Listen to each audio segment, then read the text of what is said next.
Alright guys, so I want to do a little bit of an update for you guys. Last night, after I got out of Lock Buoy, I was able to get going. They were literally still getting everybody going on the eastbound side and still knocking everybody off that way.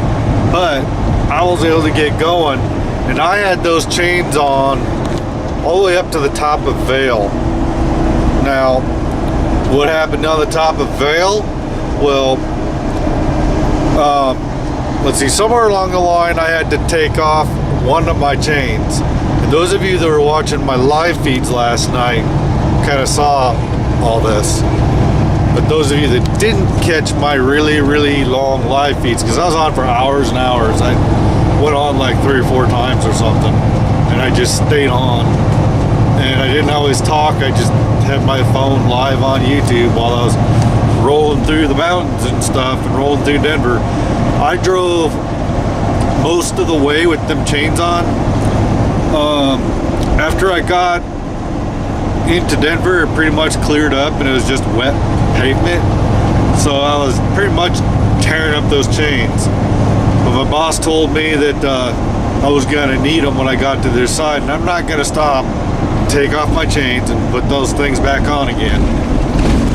But I did need them for going up to the Eisenhower tunnels, and especially when I came out the other side of the Eisenhower Johnson tunnels. It was snowpacked all the way down and up the I believe that's Copper Mountain or whatever, but up the Frisco Hill there. I needed them kind of in that area. But somewhere along the line I had to stop. I think it was before the Johnson Eisenhower tunnels. I had to stop and take off that one chain I was worried about that was loose when I was chaining up in my video that I'm getting ready to post actually. It started coming off, so I just took it off and threw it off to the side and kept going with 3 chains. Later on, I got up on the top of Vail, and after I got past Copper Mountain, it pretty much was all pretty much wet pavement. And so I was just tearing the crap out of them chains, even though I kept it down to 35 most of the time. I did catch myself at times up at 35 or 40, 45.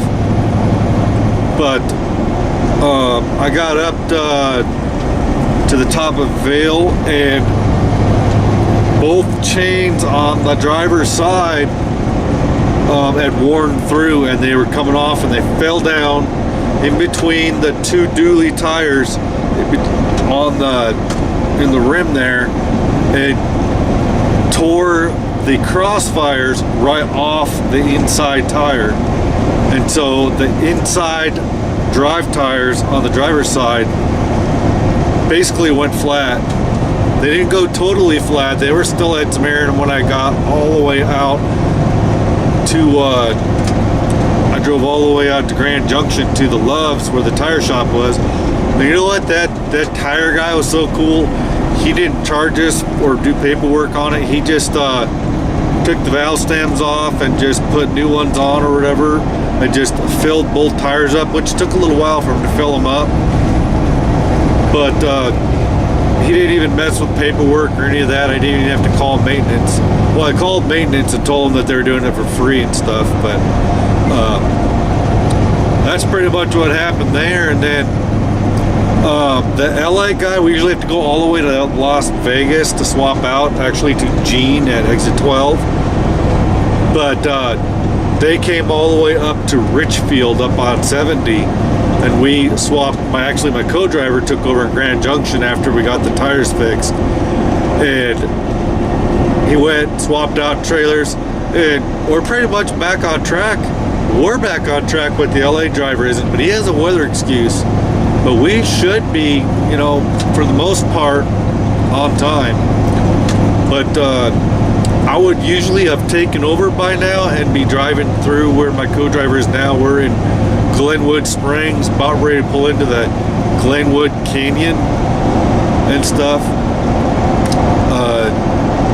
he's gonna probably make it all the way into Denver because he's still got 2.5 hours or so of time left, and then I'm gonna take over. But that's the update, guys.